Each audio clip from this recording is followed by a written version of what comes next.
kuna jin abin da ya faru a garin Kano. Labari mai sosa zuciya, labari mai tada hankali.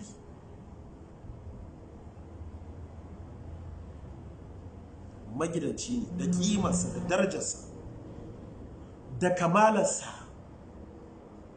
idan ka gan shi bai saba maula ba saboda yana da abin hannu, yanzu babu. Yawa yi gari rana ɗaya ba abin da za a ci a gidan shi, yawa yi gari na biyu babu abin da za a ci a gidan shi.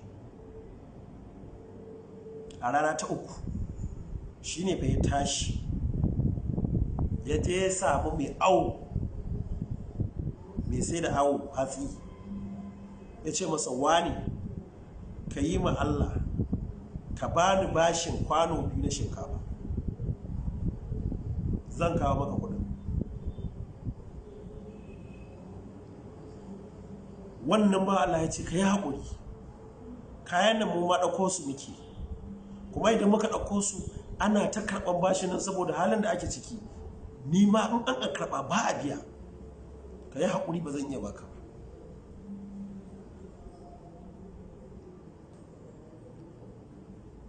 Haka bawan Allah nan ya koma gefe ya tsuguna ya shiru.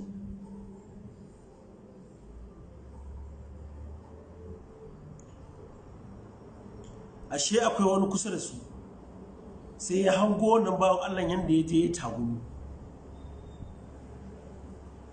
sai ya zo ya samu mai kanti ya ce, wancan bawan Allah ba shi bane bawan Allah da na ji yana cewa dan Allah ka bashi kwano 2 na shinkafa zai biya? Ya ce shi ne, wallahi ba a biya ne yan an ba, ina bin bashi. Sai ce ba shi kwano 2 ni zan baka. Ku sabon da ya faru,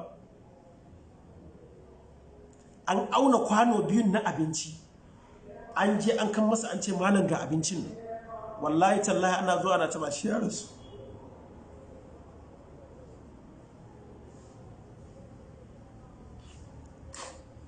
Allah ya ɗauki ran shi.